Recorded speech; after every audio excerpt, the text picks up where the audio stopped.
변해야 우리는 살 수 있고 흥왕할 수 있습니다. 변화는 살아있는 생명체에게는 동일하게 적용되는 원리입니다. 허물을 벗지 않는 뱀은 죽는다는 탈피에 대한 서양 속담이 있습니다. 변화의 시대에 하나님의 뜻을 찾으며 몸부림치는 한 사람이 있었습니다. 그의 이름이 느헤미야입니다. 주전 587년 바벨론이 예루살렘을 불태우고 3번에 걸쳐서 포로로 끌려간 그들 속에는 다니엘과 그 세 친구들, 그리고 이사야, 에레미야, 에스겔도 그 포로들, 그 귀족의 자녀들, 젊은 청년들 속에 포함되어 있습니다. 그들은 모두 조국 이스라엘의 회복과 변화를 꿈꾼 사람들입니다. 다니엘은 미래 환상을 보았고, 에레미야는 눈물로 조국을 가슴에 품었고, 에스겔은 마른 뼈에 임한 성령의 메시지로 이스라엘의 회복을 꿈꾸었습니다. 모든 역사는 하나님이 주신 꿈, 하나님이 주시는 비전에서 시작합니다. 꿈은 기도와 시간을 먹고 자랍니다. 페르시아 왕궁에서 술 맡은 관리로 일하던 느헤미야가 예루살렘에서 온 동생 하나니가 전하는 예루살렘 성벽이 무너져 회파되고 성문은 불타고 남은 백성들은 노예처럼 살고 있다는 보고를 받고 슬픔으로 탄식합니다. 영화로운 하나님의 백성이 세상의 천덕꾸러기로 추락하고 하나님의 도성 예루살렘은 들짐승들의 터전이 되었음에 대하여 느헤미야는 울고 또 울었습니다. 느헤미야 1장 4절입니다. 내가 이 말을 듣고 앉아서 울고 수일 동안 슬퍼하며 하늘의 하나님 앞에 금식하며 기도했다고 고백합니다. 하나님은 역사를 전환하실 때 환경을 바꾸시고 사람을 바꾸십니다. 역사적 변화에서 사람의 준비는 필수이고 참 중요한 일입니다. 내가 이 말을 듣고 앉아서 울고 하나님의 영광과 그 시대를 가슴에 품고 우는 사람이 그 시대를 변화시킬 수 있습니다. 내 나라를, 내 조국을, 그리고 하나님의 영광을, 하나님의 교회를 위하여 울어보신 적이 있습니까? 진정으로 내 조국의 문제를 놓고 하나님 앞에 진지하게 무릎을 꿇고 무릎이 저리도록 하나님을 우러러 구해 보신 적이 있습니까? 하나님의 영광과 그 시대를 가슴에 품고 우는 사람, 그 시대를 하나님께 올려드리는 그 사람이 그 시대를 변화시키는 사람입니다. 내가 얼마나 귀족이냐, 내가 얼마나 부하냐, 내 명예가, 내 이름이 얼마나 유명하냐, 거기 있지 아니하고 하나님 앞에 무릎을 꿇고 그분께 내 조국을, 하나님의 내 교회를, 그리고 하나님의 영광을 구하는 이들을 통해 하나님은 일하시는 줄 믿습니다. 눈물로 씨를 뿌린 사람만이 단을 기쁨으로 거둡니다. 가슴에 불이 있는 사람, 그 사람이 역사의 어두움을 태우고 가슴에 눈물이 있는 사람이 역사의 아픔을 씻어냅니다. 그리스도인은 가슴에 타는 불 때문에 못 견디고 몸부림치고 눈물을 흘리는 사람입니다. 역사를 변화시키는 하나님의 사람은 눈물이 있습니다. 그리스도인에게 기도는 종교적 염원이나 내 어떤 문제를 해결하고자 하는 도구가 아닙니다. 자기를 적신 눈물이 밖으로 흘러 넘치는 것, 흘러나오는 것, 그것이 기도입니다. 기도는 마음의 토로요 눈물에 흘러넘침입니다. 아름다운 말은 사람이 듣고 마음의 토로는 하나님이 들으십니다. 또렷한 소리는 사람이 듣고 번복된 눈물의 기도는 하나님이 들으십니다. 느헤미야 2장 1절입니다. 아닥사스다 왕 제20년 니산월에 느헤미야 1장 1절에 또 다른 날짜가 나옵니다. 아닥사스다 왕 제20년 기스르월에 느헤미야 1장 1절은 기스르월이고 2장 1절은 니산월입니다. 같은 해 20년인데 서로 달이 다릅니다. 기스르월은 우리 달력으로 보면 12월쯤이고 니산월은 4월입니다. 히브리력으로 니산월을 1월로 칩니다.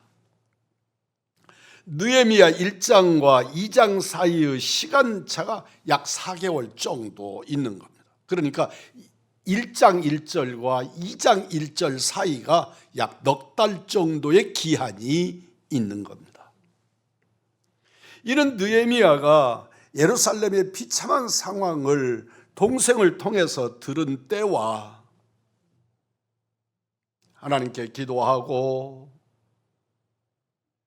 그리고 마음의 뜨거움을 가지고 왕에게 나간 때의 차이가 넉 달이라고 하는 것입니다. 느헤미야는 조국의 상황을 듣고 울었습니다. 그리고 기도드렸습니다.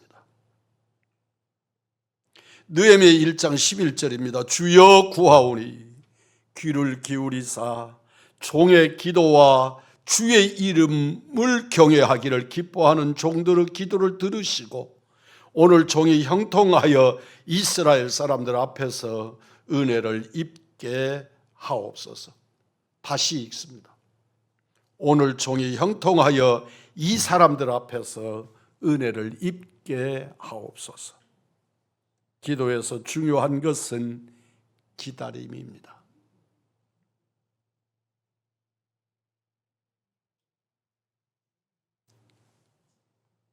기다리는 사람들은 준비합니다. 준비된 사람들은 하나님의 은혜를 입습니다. 동방의 박사들이 별을 보며 메시아의 징조를 발견했습니다. 이 사람들이 황금과 유황과 모략을 가지고 이 땅에 오신 메시아를 영접하러 경배하러 출발합니다. 그들은 황금과 유향과 모략을 가졌습니다. 왕께 드리는 예물은 구별된 것입니다. 그들은 그냥 집에 있는 물건 하나를 들고 집에 있는 것들 중에서 내 마음에 드는 것 하나를 취해 가지고 우리 왕께 드려야겠다. 그럴 수 없습니다. 그들은 메시아 대망 사상을 가졌었고 그러기에 예물을 준비해 둔 사람들입니다. 그에게 메시아의 탄생을 징조로 보여 하나님이 그들로 출발케 하신 것입니다. 기도하는 사람들은 준비하는 사람들입니다. 준비된 사람에게 하나님의 역사는 임하고 임한 그 역사는 주께 영광이고 우리에게는 신령한 은혜의 세계로 나가게 하게 하는 줄 믿습니다. 기도에서 중요한 것은 기다림입니다. 기도는 하나님과의 거래가 아니라 관계입니다. 우리는 기도 응답을 중시하지만 하나님은 관계를 중요하게 여기십니다. 우리는 기도 자체에 관심을 두지만 하나님은 기도하는 나에게, 기도하는 우리에게 관심을 두십니다.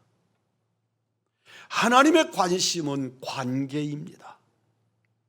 하나님께서 아브라함에게 한 아들을 주시는 것이 뭐가 그리 어려운 일이겠습니까?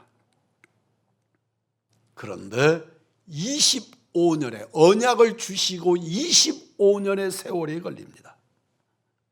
하나님께서 한 생명을 만드시는데 25년이 걸린 것이 아닙니다. 하나님의 품에 있는 한 생명을 허락하시는 관계의 연속을 이루는데 25년의 세월이 걸린 것입니다.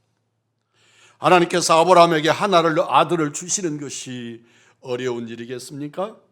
아브라함의 관심은 아들이지만 하나님의 관심은 아브라함과의 관계입니다. 놀랍게도 족장들의 부인 사라 리브가 라헬은 한결같이 아이를 낳지 못하는 여인들이었습니다. 하나님이 이들에게 아들을 주시는 것이 뭐 그리 어려운 일이겠습니까? 결국 이들이 모두 아들을 얻었습니다. 아들이 아니라 관계의 문제였습니다. 하나님이 원하시는 관계를 회복하고 난 다음에, 관계를 맺은 뒤에 하나님은 사라에게, 리브가에게, 라헬에게 넘치는 자녀의 복을 주셨습니다. 기도 후에 응답이 없다고 낙심하지 마십시오. 응답이 없을 때 하나님은 우리와 관계 회복을 기다리고 계십니다. 성경과 교회사의 영적 거장들도 응답 없는 칠흑같이 어두운 밤을 통과합니다. 기도의 본질은 기다리는 것입니다. 맡기고 구하고 기다리십시오. 응답의 때와 방법은 하나님이 정하십니다. 민족이 참상을 듣고 느헤미야는 4개월 동안 왕 앞에 나가는 일을 4개월 동안 지루하게 하나님의 섭리를, 하나님의 응답을 구하면서 기도하고 주님의 응답의 때를 기다렸다가 왕에게 나가게 됩니다. 서둘지 않습니다. 하나님이 역사를 이끄시고 때를 정하시는 것을 믿었습니다. 4개월이 지나고서야 하나님의 감동이 느헤미야에게 임합니다. 아닥사스다 왕에게 가서 말하라. 아닥사스다 왕에게 가서 말하라. 누구의 명령입니까? 하나님의 말씀입니다. 기도의 응답입니다. 기도는 신령한 감동으로부터 시작됩니다. 의무감으로 하는 기도는 종교 생활이지 영적 신령한 생활이 될 수 없습니다. 진정한 기도는 나의 결단이 아니라 하나님이 주시는 선물입니다. 기도하라.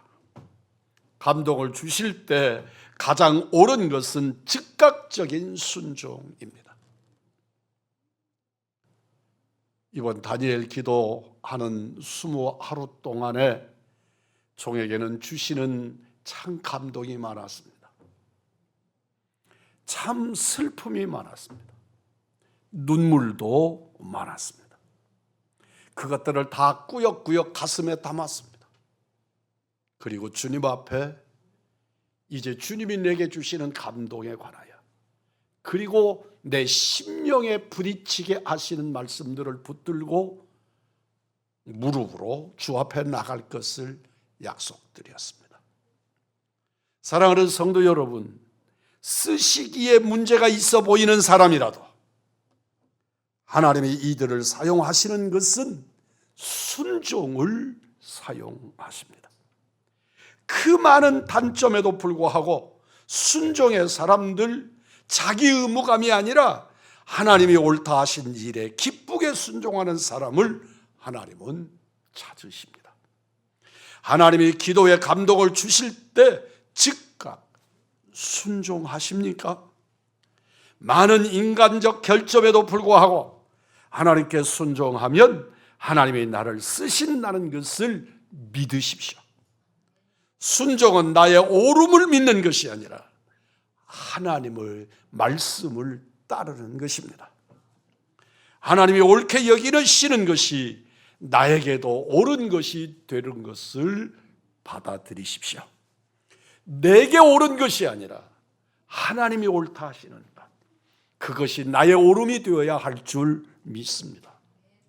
나의 상황을 대하여 하나님께 강요하는 것이 아니라 내 상황을 뛰어넘는 하나님의 명령에 관하여, 하나님이 주시는 감동에 관하여 아멘으로 받고 받들어 순종하는 것입니다.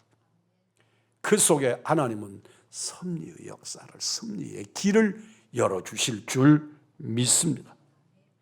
순종을 통해서 내 옳음을 하나님께 강요하지 마십시오. 말씀에 순종함으로 아버지의 뜻을 받드는 것입니다.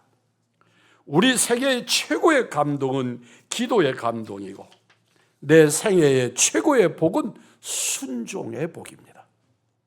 성령님의 감동하심에 순종하여 느헤미야는 아닥사스다 왕 앞에 섰습니다. 이스라엘 백성을 살리고 죽일 권세, 예루살렘 성을 재건하고 회복할 수 있는 권세가 현실적으로 아닥사스다 왕에게 있습니다. 느헤미야가 아닥사스다에 나갔을 때 이미 하나님은 그 권세의 왕을 움직이셨습니다. 수심에 찬 느헤미야에게 왕이 묻습니다. 감히 하나님 다음에, 아닙니다, 그 땅에서는 하나님 같은 아닥사스다 앞에 느헤미야가 근심 있는 얼굴로 산 것입니다.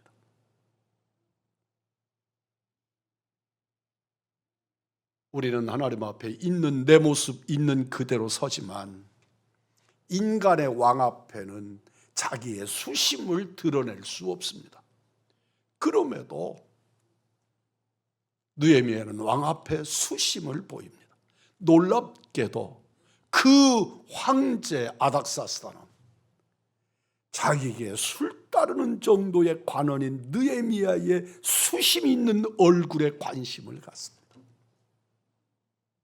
그리고 느헤미야의 수심 있는 얼굴에 대하여 책망하고 문제 삼고 벌을 주는 것이 아니라 너의 수심이 무슨 일이냐고, 심지어 느헤미야의 건강한 것까지를 꿰뚫어 봅니다.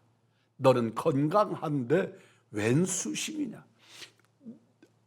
느헤미야의 수심이 병색이 아니라 마음의 걱정이라는 것을 왕이 꿰뚫어 보는 겁니다. 당시에 아닥사스다는 누구도 관심이 없는 사람입니다. 모든 사람은 아닥사스다에게 관심을 가져야 되지만 아닥사스다는 아무에게도 관심이 없습니다. 오로지 자기뿐인 사람입니다. 자기가 신인 사람입니다. 그가 신하 중에서 술 따르는 관원인 느헤미야의 수심을 발견하고 그 수심의 원인이 뭐냐고 묻는 겁니다. 느헤미야는 그 순간에 하나님께 묵상했다고 했습니다. 왕 앞에서, 황제 앞에서, 왕이 묻는 그 물음 앞에서 하나님의 사람은 기도하는 사람인 줄 믿습니다. 그는 기도했습니다.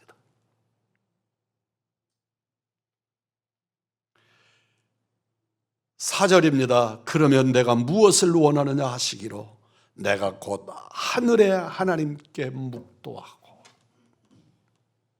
사랑하는 성도 여러분, 어떤 사건 앞에서, 그 누구 앞에서, 어떤 자리에서 말하기 전에, 그리고 어떤 액션이 취해지기 전에 먼저 하나님께 기도하십니까?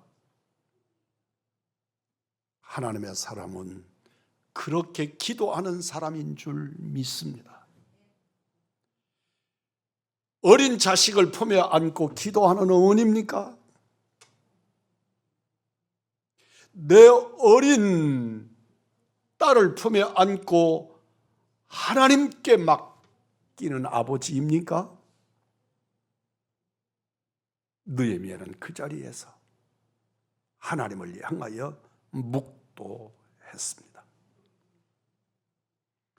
느헤미야 1장 2장에서 느헤미야가 기도할 때마다 반복하여 사용하는 말이 있습니다. 따라서 해보겠습니다. 하늘의 하나님, 하늘의 하나님. 느헤미야 1장 4절입니다. 내가 이 말을 듣고 앉아서 울고 수일 동안 슬퍼하며 하늘의 하나님 앞에 금식하며. 2장 4절입니다. 왕이 내게 이르시되 그러면 내가 무엇을 원하느냐 하시기로 내가 곧 하늘의 하나님께 묵도하고. 2장 20절입니다. 내가 대답하여 가로되 하늘의 하나님이 우리로 형통케 하시리니. 누가 나를 형통케 합니까?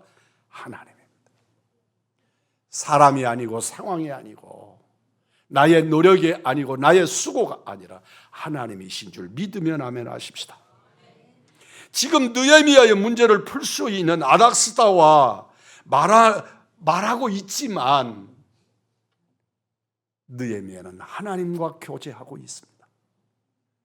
하늘의 하나님께, 하늘의 하나님께, 하늘의 하나님께. 모든 권력이 왕에게 있어도 문제를 해결하실 분은 하나님이심을 믿습니다. 보이는 절대군주 아닥사스다지만 기도의 눈으로는 나의 왕은 하나님이셨습니다. 사랑하는 성도 여러분, 진심으로 나의 왕이 하나님이십니까? 나의 문제의 근원적인 해결은 하늘의 하나님께 있음을 믿으십니까? 그분과 교제하십시오. 하나님께 기도하십시오. 기도는 그 대상이 중요합니다. 우리는 하늘의 하나님께 기도드립니다. 그리고 우리는 주문처럼 암송하지만 하늘에 계신 우리 아버지 이름이 거룩히 여김을 받으시오며. 하나님은 하늘의 하나님, 우주의 하나님이신 줄 믿습니다. 천지를 창조하시고 역사를 주관하시는 그 하나님이 나의 기도를 들으시는 하나님이십니다. 우상이나 죽고 없는 존재가 아니라 영원하신 하나님, 그분이 내 아버지요 내 하나님이심을 믿으시면 아멘 합시다. 하나님이 역사하시면 모든 것이 움직입니다. 하나님이 섭리하시니 아닥사스다도 역사도 움직여집니다. 모든 능력, 모든 변화의 출발과 결론이 하나님입니다. 결국 왕이 움직였습니다. 6절 하반절입니다. 내가 몇 날에 행할 길이며 어느 때 돌아오느냐 하고 왕이 나를 보내기를 즐겨 하시기로 내가 기한을 정하고. 놀랍습니다. 하나님의 사명을 가지고 느헤미야가 떠나는데 왕이 거꾸로 일을 합니다. 너는 몇 월 며칠까지 돌아오고 그 안에 가서 그 일들을 행하라. 아니고 네가 그 일을 다 설하게 마치고 내 앞에 설 때가 언제이겠느냐.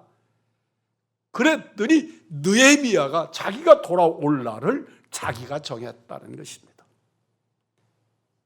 그것은 하나님이 정하신 날인 줄 믿습니다. 절대 군주 앞에서 왕록을 먹고 사는 그가 오히려 자기의 처신에 관한 결론을 왕이 아니라 자기가 결론하게 만드는 하나님의 역사 앞에서 놀라운 일입니다. 하나님이 섭리하시면 모든 것이 정결될 줄 믿습니다. 하나님이 왕의 마음을 움직여 느헤미야를 예루살렘으로 가게 합니다. 그냥 가는 것이 아닙니다. 그는 예루살렘을 회복시키러 가고 있습니다. 왕의 허락을 받은 느헤미야는 왕에게 한 가지를 더 요청합니다. 2장 7절입니다. 내가 또 왕에게 아뢰되 왕이 만일 좋게 여기시거든 강 서쪽 총독들에게 내리시는 조서를 내게 주사 그들이 나를 용납하여 유다에 들어가기까지 통과하게 하시고. 유프라테스 강을 건너야 합니다. 히브리 백성이라고 하는 이 히브리라고 하는 말이 강을 건넜다는 말입니다. 그들이 건넌 강은 요단강이 아닙니다. 유프라테스 강을 말하는 것입니다. 그들은 그 시대의 영역이 완전히 다른 곳입니다. 그래서 이 유프라테스 강을 건너 저편에 있는 세계는 전혀 다른 세계였던 겁니다. 우리 하나님께서 아브라함에게 그 강을 건너가게 하셨기에 아브라함의 백성들, 그 중에 야곱의 백성들을, 후손들을 히브리 백성이라, 하나님의 명령에 따라 강을 건넌 백성들이라고, 그들을 히브리인이라고 불렀던 겁니다. 유프라테스 강 서쪽 총독들에게 내리는 조서입니다. 페르시아는 당시 세계에서 가장 넓은 영토를 가진 대제국으로 지금의 그리스에서 인도까지 127도에 이르는 유럽, 중동, 아시아를 어우르는 대제국입니다. 느헤미야가 요구하는 조서는 각 지역을 통과할 때마다 그 총독들의 영토를 통과할 때 총독들이 느헤미야를 도우라고 하는 명령을 달라고 요구하는 것입니다. 느헤미야를 도우라는 황제의 명령서는 오늘 우리들로 말하면 여행 증명서입니다. 왕은 느헤미야에게 조서를 주었고 그 조서는 느헤미야를 다양하게 보호했습니다. 이 조서는 느헤미야가 가는 길에 통행 증명서이고 신변 보호서이고 느헤미야를 예루살렘 총독으로 임명하는 임명장이고 예루살렘 성벽을 재건하라고 하는 건축 허가서입니다. 황제의 조서는 느헤미야에게 만능 열쇠가 됩니다. 사랑하는 성도 여러분, 기도는 하나님이 우리에게 주시는, 이 땅에 내리시는 조서인 줄 믿습니다. 기도는 전 우주를 통치하시는 하나님이 이 땅에 우리에게 내리시는 영적 조서가 됩니다. 그 조서에는 권세를 상징하는 왕의 어인을 찍습니다. 그 어인 때문에 총독들이 무릎을 꿇는 것입니다. 어인이 찍힌 응답 문서가 기도입니다. 기도에는 창조주 하나님의 권능과 예수 그리스도의 구원과 구원의 능력과 하나 성령님의 권세가 있습니다. 하나님의 어인이 찍힌 기도의 조서를 가지면 안 될 일은 없습니다. 기도는 우리 인생길을 안내하는 영적 통행 증명서요, 우리가 하나님의 자녀임을 증명하는 신분 증명서입니다. 요한복음 16장 24절입니다. 지금까지 너희가 내 이름으로 아무것도 구하지 아니하였으나 구하라, 그리하면 받으리니 너희 기쁨이 충만하리라. 응답은 기쁨의 충만인 줄 믿습니다. 내 이름으로, 예수 이름으로 모든 것을 여는 열쇠가 기도인 줄 믿습니다. 우리는 예수 이름으로 기도드립니다. 기도는 예수 이름의 권세입니다. 조서를 요청할 때 느헤미야가 요청하지 않은 것도 다 받았습니다. 느헤미야 2장 8절로 9절입니다. 내 하나님의 선한 손이 나를 도우심으로 왕이 허락하고 군대 장관과 마병을 보내어 나와 함께 하게 하시기로 내가 강 서쪽에 있는 총독들에게 이르러 왕의 조서를 전달하였다. 왕에게는 조서를 달라고, 총독들에게 보내는 조서를 달라고 구하였더니 아닥사스다는 느헤미야에게 마병과 마병을 건드리는 군대 사령관을 동행케 하는, 내가 구하지 않은 것까지도 응답하시는 역사를 베풀어 주셨습니다. 사랑하는 성도 여러분, 기도함으로 하나님의 보호를 받아보셨습니까? 기도함으로 하나님의 능력을 힘입어 보셨습니까?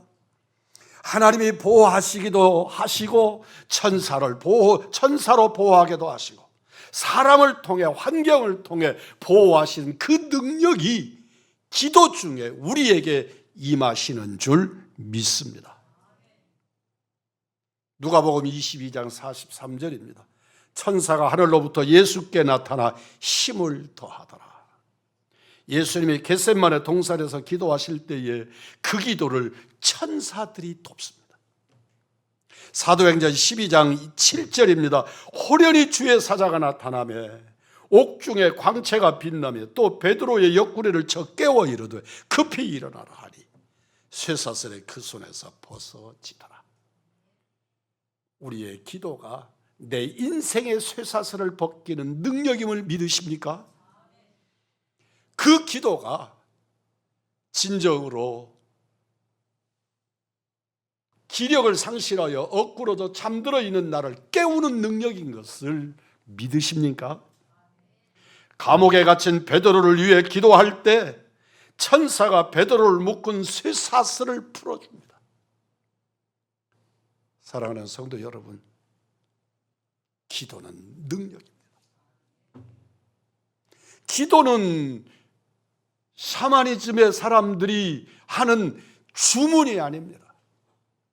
하나님과의 교제요, 하나님과의 대화요, 응답은 능력이 되는 줄 믿습니다.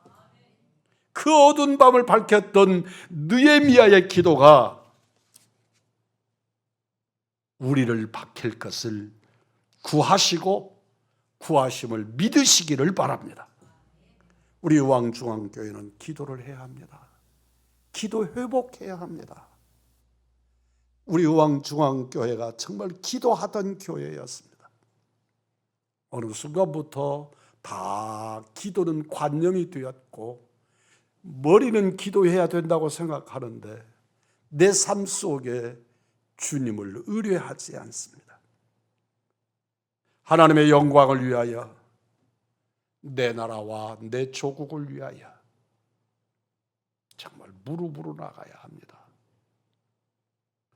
우리들은 하나님 앞에 서서, 주님 앞에 당당하게 서서 어깨에 힘을 가득 넣고 아닙니다. 겸손하게 무릎을 꿇고, 성도 여러분이여, 내 무릎을 땅에, 내 이마를 땅에 대고 우리 의왕중앙교회는 기도해야 삽니다. 우리 의왕중앙에 살아가는 성도 여러분이여, 여러분은 기도해야 삽니다. 기도해야 은혜를 받습니다. 하나님의 영광을 위하여, 내 조국을 위하여, 이웃들을 위하여, 하나님의 교회를 위하여 느헤미야처럼 기도하게 하소서. 기도한 만큼 가정과 교회가 변화되고 내 나라가 세워질 줄 믿습니다. 불평하지 마십시오. 원망하지 마십시오. 이건 어느 당 때문에 문제야, 누구 때문에 문제가 아니야. 아닙니다. 내가 하나님께 의뢰하지 않기 때문입니다. 원인은 그 누구가 아니고 기도하지 않는 나 때문입니다. 우리 의왕중앙교회 부흥의 소망은 있으나 그 문의 열쇠를 따른 사람들은 기도하는 사람들일 줄 믿습니다.